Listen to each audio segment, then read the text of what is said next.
How to rent to own multifamily homes with no credit. Let's get started.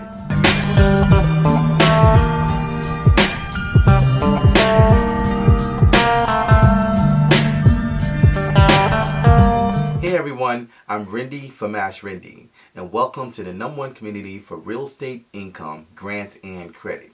So if you'd like to know more about how to rent to own multifamily homes without using your own credit or bad credit or having no credit at all, make sure you watch the video to the end and leave a comment below if you need help with anything. With the market changing all across the country, rent to own is one of the best sectors of real estate. So if you're not in a position to get a loan or a mortgage now, rent to own is for you. Rent to own allows you to be able to move into the house now while you're still working on your credit. And multifamily is one of the best options to be able to do rent to own with. Multifamily allows you the ability to be able to generate rental income and get rental income coming in while you're actually staying in the property and building on your journey towards homeownership. So I own multifamily rent to own property. It's one of the best ways to be able to acquire real estate and build your portfolio. So like I share with all my clients, you want your first purchase to be a multifamily. And that's simply because of one thing, your DTI. So whenever you're buying real estate, you're actually going to have that debt weigh down your credit. So when you start to build up your credit, you're going to actually have debt. Whatever debt is put on there, credit card debt, consumer debt, any type of debt, mortgage debt, is going to weigh down your credit. And the more debt you have versus what your income is your DTI, your debt to income ratio. That's what lenders use to be able to give you the ability to be able to lend you more money to buy more property, to more real estate. One of the things that I share with my first time buyers, my clients, is that you want to make sure that you're looking to try to see if you can get a multifamily first, because it'll make it easier for you to qualify and keep going playing monopoly with real estate as you go along. When you buy one family or single family, the entire debt of that property is on you. So when lenders look at you, let's say you're looking to try to buy a second home, it'll be harder, it'll be more difficult versus you actually buying a multifamily and going to a single family. So if you start out with a one family and you're trying to move up to a multifamily, it's more difficult as opposed to you actually starting out with a multifamily going to a single family.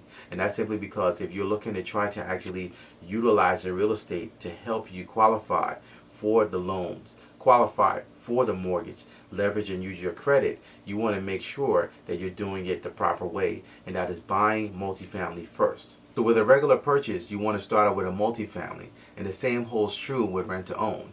If you're able to acquire rent to own properties that are multifamilies, those are better for you to actually acquire than buying single family rent to own properties, because starting out with the multifamily, you're going to have dual benefits like I have, where you're actually renting the property with the option to purchase it 2 to 3 years down the line, but you're also generating rental income, and the rental market is actually going up. So you're able to actually utilize not only getting more money for the property and having appreciating rents in the property, but you're also in the best situation because you have one of the best ways of real estate acquisition, where you're able to get multiple properties utilizing rent to own and getting more units under your wing. So in order to rent to own multifamily homes, you first have to find them.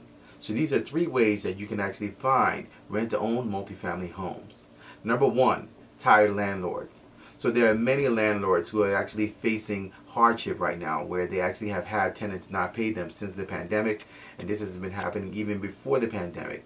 There are people who have actually been in the real estate business and maybe have units and properties for a long time, and they're tired. They're tired of fixing leaky pipes. They're tired of dealing with the property, having to actually manage it. They just want to get out. And recently I looked at a 12 unit, and this person had really no business selling this property, but he was really tired. He was just exhausted with dealing with the phone calls from the tenants. He just did not want to be bothered, and he wanted out.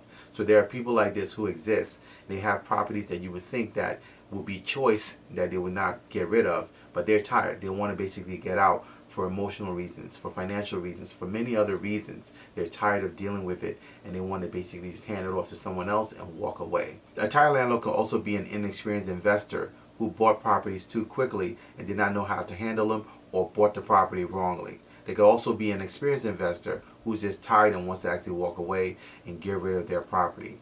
Either way, you're dealing with someone who has actually handled real estate more than the average person. So the conversations will be a little bit different, and they'll be more open-minded in our experience to be able to deal with you and dialogue with you regarding what we're doing to negotiate our rent-to-own. Number 2, rent-to-own realtors. So I've actually done a video previously on rent-to-own realtors where I've actually talked about the different ways to be able to find rent-to-own properties.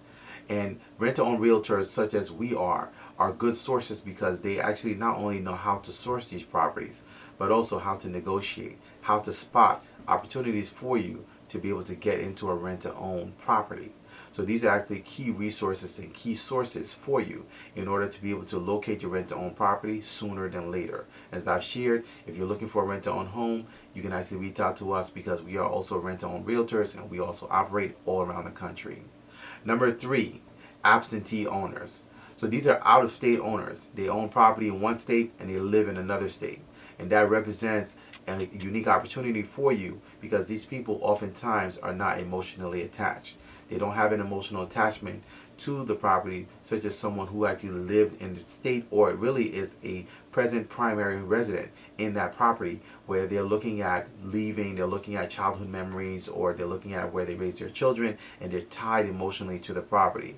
People who are absentee owners oftentimes are either have inherited the property or they moved on and they're detached and they're just maintaining it for whatever reason. In some cases they may be looking to keep it and maybe Airbnb it or rent it out, but it becomes too much because if they actually have to manage it from where they are, it becomes a burden. So oftentimes they're open-minded to basically talking about different opportunities, and rent-to-own is actually a great opportunity, especially if they're not ready to sell at the moment. They're looking to try to see what their decision will be as far as selling. Rent-to-own is a great opportunity that you can actually present to them. So this is what we utilize every day when we're finding rent-to-own homes around the country. We're utilizing these 3 options as motivated sellers and as motivated individuals to contact so that we can actually work on getting our rent-to-own properties. And the great thing about rent-to-own, when it's negotiated properly and it's approached properly, you can actually do rent-to-own with absolutely no credit needed whatsoever. You can start the entire process and move through the process without using credit. You just have to know how to actually negotiate and how to set it up properly from the beginning. So we actually have a rent-to-own program and also a rent-to-own masterclass. I'd like to actually invite you to be able to join us for our rent-to-own masterclass, where we actually teach you how to start the process in rent-to-own.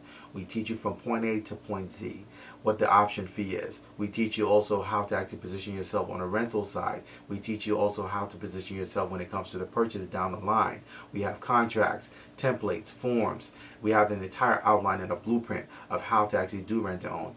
And we have a 3-tier rent-to-own program where we help those with no credit. We help those with credit but not ready to buy with a mortgage. And we also help other groups. So if you actually like to learn more about our rent-to-own program and how you can actually buy multifamily property with no credit, how you can actually start the process of moving into your house now, and while you're in the property, taking your time in order to be able to repair your credit and get in position to be able to buy the property later, make sure you join us for our rent-to-own masterclass by going to my website at AskRinde.com, clicking on rent-to-own, and getting started today. And with the mortgage interest rates rising and uncertainty in the market, rent-to-own is ideal for you if you're looking to try to get into a house now and take your time in order to be able to get a mortgage to be able to purchase your property. So make sure you actually connect with us by going to my website at AskRinde.com, clicking on rent-to-own, and getting started today. If you have any questions, please feel free to leave them in the comment section below. You can also email me. My email address is AskRindeNetwork@gmail.com.